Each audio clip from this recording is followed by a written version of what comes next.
আর মাধবন ধুরন্ধর সিনেমায় একজন দেশপ্রেমিকের চরিত্রে অভিনয় করেছেন, কিন্তু তিনি একটি রিসেন্ট সাক্ষাৎকারে তিনি বলছেন যে তিনি বেশিরভাগ সময় দুবাইয়ে থাকেন এবং সেখানে জীবনযাত্রায় অভ্যস্ত। বিষয়টি সংক্ষেপে দেখতে গেলে দাঁড়ায় যে তিনি দুবাইয়ে থাকেন আর যখনই কোনো দেশপ্রেমিকের সিনেমায় শুটিং করতে হয় তখনই তিনি ভারতে আসেন এবং কাজ শেষ হলে আবার দুবাইয়ে ফিরে যান। আমাদের দেশের জন্য এটা কত বড় রেড অ্যালার্ট একবার ভেবে দেখুন। তবে এখানে আমি মাধবনকে দোষ দিচ্ছি না, তিনি নিজেই জানিয়েছেন যে তার ছেলের ভালো সাঁতারের প্রশিক্ষণের জন্য দুবাইয়ে থাকা প্রয়োজন। কিন্তু প্রশ্নটা তো থেকেই যায়, শুধু মাধবন কেন, শোনা যায় অজিত দেওয়ালের সন্তানরাও ইউকেতে থাকেন বা সেখানকার নাগরিক। এমনকি এস জয়শঙ্করের সম্পর্কেও এই রিপোর্ট রয়েছে। তাহলে দোষ দেবেন কাকে?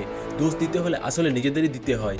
আমাদের দেশের মানুষের মধ্যে এক ধরনের ইনফিরিটি কমপ্লেক্স কাজ করে, আর আপনি যদি মনে করেন আপনার মধ্যে সেই ইনফিরিটি কমপ্লেক্স নেই, তাহলে আমি বলবো এই ইনফিরিটি কমপ্লেক্স যদি না থাকে তাহলে সেলিব্রিটি, রাজনীতিবিদ বা খেলোয়াড় আমরা ভগবান বানিয়ে ফেলতে চাই কেন? আমাদের নিজেদের আত্মবিশ্বাসের অভাব এতটাই বেশি যে আমরা যে কাউকে দেবতুল্য আসনে খুব সহজেই বসিয়ে দিই। কোনো নিউরোলজিস্টের এই বিষয় নিয়ে গবেষণা করা উচিত। আপনি কি কখনো ভেবে দেখেছেন যে রাজনৈতিক দলগুলো কেন গ্যাংস্টারদের টিকিট দেয়? পলিটিক্যাল পার্টিরা কিন্তু এখন আর ভয় পেয়ে টিকিট দেয় না, তারা টিকিট দেয় কারণ এই গ্যাংস্টাররা ভোটে জেতে। আর তারা জেতে কেন? কারণ আমাদের সমাজের একটা বড় অংশের মানসিকতা হলো, যদি গ্যাংস্টার আমাদের নিজেদের জাতের হয় তবে সে হলো সুলতান মির্জার মতো দুর্দান্ত হিরো বা কুল রূপ, আর যদি সে অন্য জাতের হয় তবে সে দুশ্চরিত্র আর বদমাইশ গ্যাংস্টার।